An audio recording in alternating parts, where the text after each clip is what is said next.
McLellan here from Agency Management Institute. It seems like the holiday hibernation has lifted and everybody is back in full gear to try and make sure that they have an amazing first quarter. And so as you can imagine, I had the opportunity to spend a lot of time with agency owners and answer a lot of questions. Some of the questions I got asked this week were, how do we control scope creep? Another question I fielded was RFPs, good, necessary evil, or the devil? And the third question I got asked was, what is the most popular project management tool for agencies? And this week we're going to tackle the RFP question. So for many agencies, first of all, for many agencies, an RFP is a necessary evil. If you are serving state governments, federal governments, if you do a lot of higher ed work, there are certain industries and certain clients that by default do RFPs. And in many cases, if they're board driven or they're a nonprofit, they have no choice. So the person hiring you may very well not want to do an RFP, but they don't have the choice. They have to do it that way because it's mandated by a board or by their state, whoever that may be. And if that's the audience you've chosen to focus on, if that's the client that is the best fit for you, then RFPs are a necessary evil and you've got to get very good at them. The other two ends of the spectrum are RFPs great or are they the devil? For many agencies, RFPs are the devil. And here's why. They often come attached to really good-sized, juicy projects or ongoing work.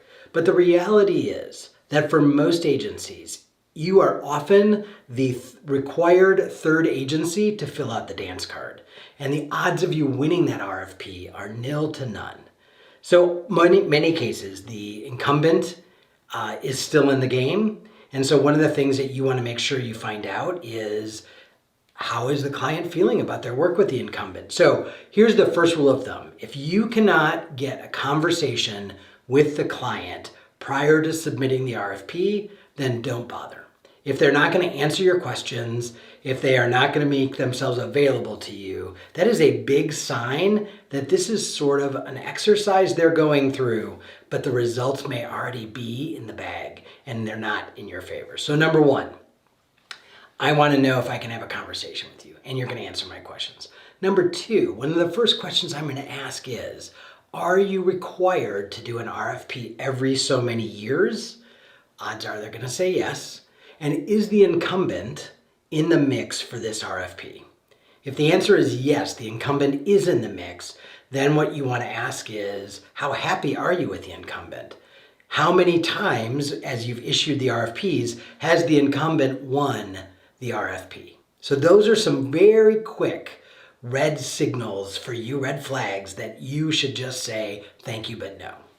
If they say to you, we're really not happy with the incumbent, or the incumbent isn't even participating, or, we only do this about once every 5 or 10 years. It's not something that we do every 3 years, whether we're happy with our partner or not. Those are good signs that you have a shot. The other thing is, if this is not in your sweet spot, if your case studies aren't spot on, if you aren't willing to do spec creative, if you can't, when you read the RFP, if you don't say, good golly, this is like it was written for us, then odds are that's going to be a lot of effort on your part for a small margin of opportunity, meaning you don't have great odds to win. Now, for some of you, an RFP can be great, and many of you seek out RFPs.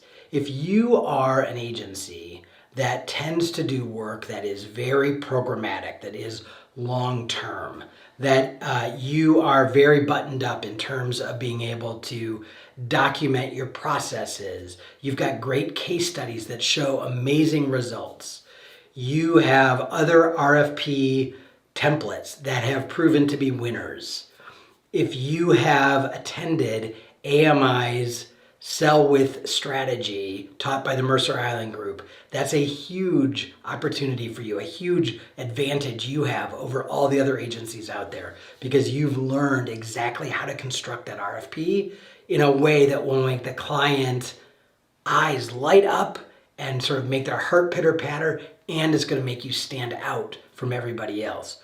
So for some of you, an RFP can be a very good thing. Many agencies build a big proportion of their business on RFPs, but it's because they're good at RFPs. And what they're really good at is sniffing out whether or not the RFP is a good fit for them. So if any of those warning signs I just rattled off are present, then you need to think long and hard about investing your agency's resources in chasing that RFP. RFPs can lead to great long-term relationships, and certain industries require them.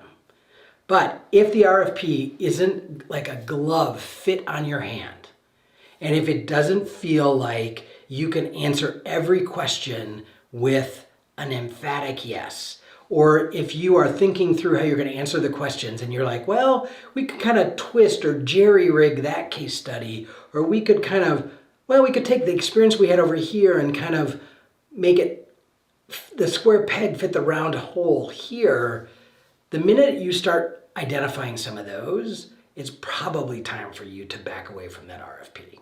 Now, if you have the inside track, I have some agencies who have helped the client write the RFP, or these are somebody that you have a relationship with already and they've asked you specifically to participate in the RFP.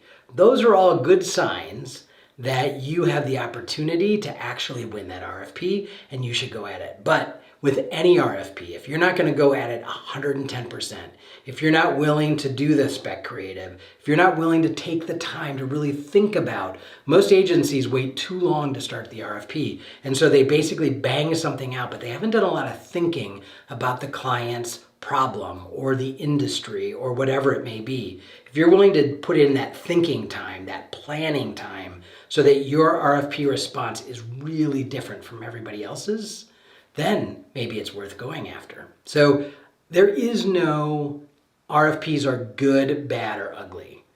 Every RFP is one of those things. It's either good, bad, or ugly, but you have to determine whether or not that RFP is the right RFP for you. Okay? Hope that helps. I'll be back next week with some more questions, and I might have an answer or two.